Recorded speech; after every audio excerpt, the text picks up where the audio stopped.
मंगो दुआ के शाला इंजदा नसीब होवे।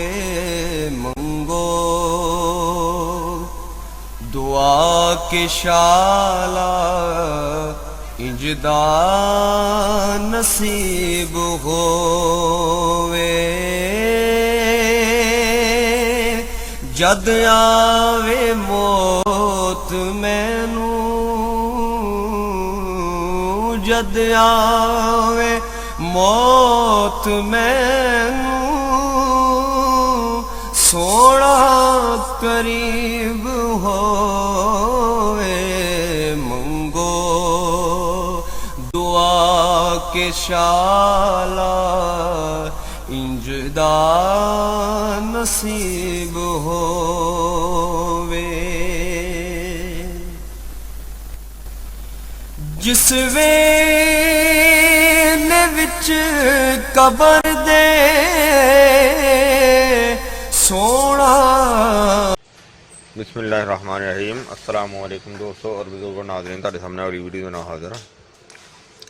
आज जी तुम वीडियो देख रहे हो सिर्फ और सिर्फ लेडीज़ हज़रात के लिए। वैसे तो जेंट्स भी इस्तेमाल कर सकते हैं, कोई ऐसा मसला नहीं है, लेकिन उन्होंने वास्ते स्पैशल है कि चेहरे के बालों वास्ते, जोड़े चेहरे के फालतू बाल होंगे ने, उन्होंने वास्ते बहुत ही बेहतर तो बहुत ही आला तो जबरदस्त नुस्खा है। और इनका इस्तेमाल इस तरह है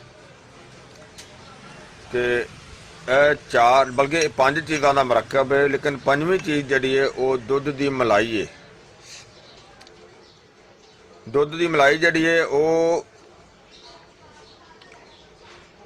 अगर बकरी का दुध की मलाई हो जाए तो वो बहुत आला होती है, बहुत ज़बरदस्त हैगी है। अगर उस तो बाद दूसरे नंबर पर गाय के दुध की, गाय तो अगर गाय की भी नहीं मिलेगी तो फिर जी कि मझ के दुध की भी मलाई चल जाएगी। और इनके तो इलावा ये बाकी जड़ा है वो तुसी देख रहे हो कि बाकी होर 4 चीज़ों का मरकब है। वो 4 चीज़ां वो तुहाडे सामने ने कि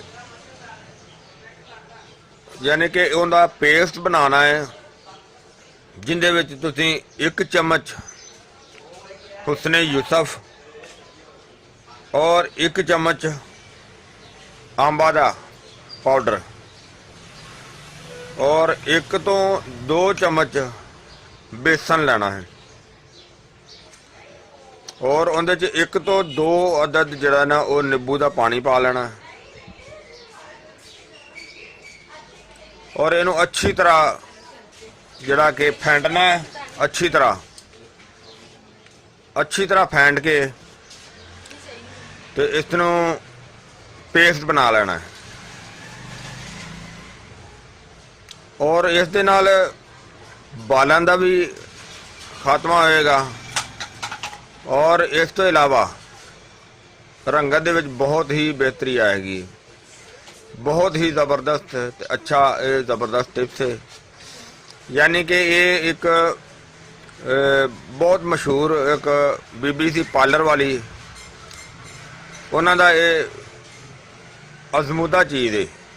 हालांकि पार्लर वालियां जड़ियां होंदियां ने बीबियां वो दसदियां नहीं है ना, लेकिन मैनू एक कश्मीर तो बार बार एक बंदे ने इस चीज़ का क्या कि जरा ना कि चेहरे के बालों वास्ते जरा ना वो नुस्खा जरा ना वो होना चाहिए है। तो वो एक टिप्स जरा तुहाडे सामने वो तुहानूं दे दिता है। और इहदा जदों बनाना है पेस्ट बना के तो उन्होंने लेप कर देना जिथे जिथे ज़्यादा बाल उतारन का ख्याल होए, यानी कि खासकर चेहरे के बाल।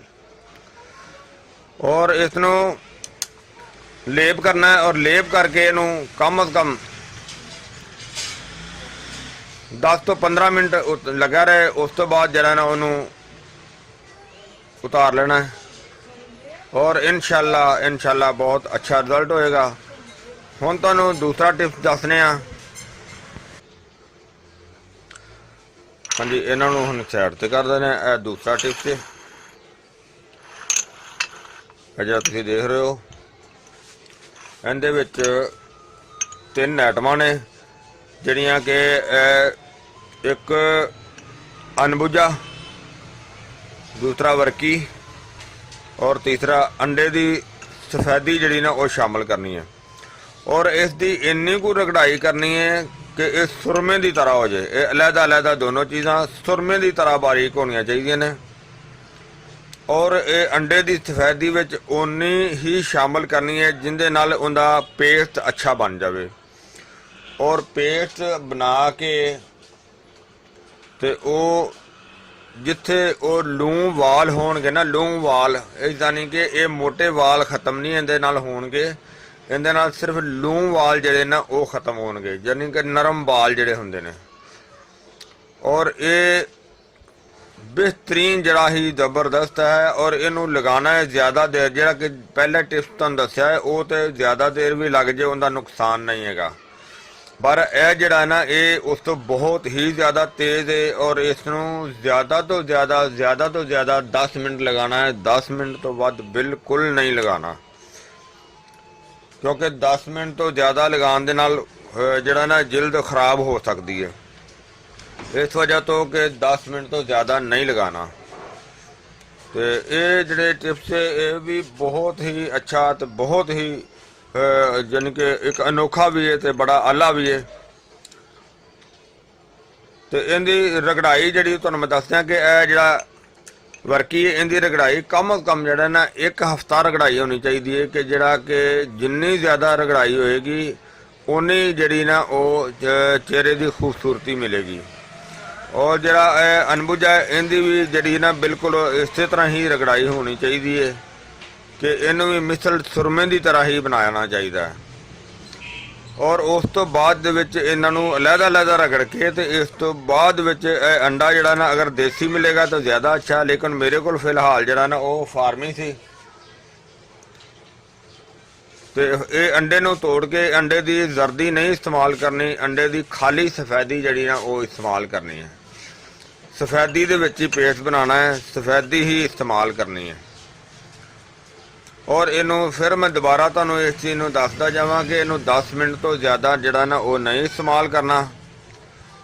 और ये इंशाल्लाह बेहतरीन ते ज़बरदस्त ये टोटका है, मैं उम्मीद करना। हाँ एक चीज़ होर तुहानूं मैं दसदा जावां, इस तो अगली वीडियो दे विच मैं तुहानूं दिखावांगा कि चेहरे दे जिहड़े बेशक मोटे वाल हुंदे ने उन्हां नूं खत्म करने वास्ते एक होर जिहड़ा ना वो जिस तरह ही मैनूं मिलणगे 2 होर वो नुस्खे कह रहे सी तो मैं इंशाल्लाह वो भी तुहाडी खिदमत च हाज़र करांगा। इंशाल्लाह बालां दे मुतल्लक जिहड़ा ना वो बहुत ही बेहतरीन फ़ायदा होएगा।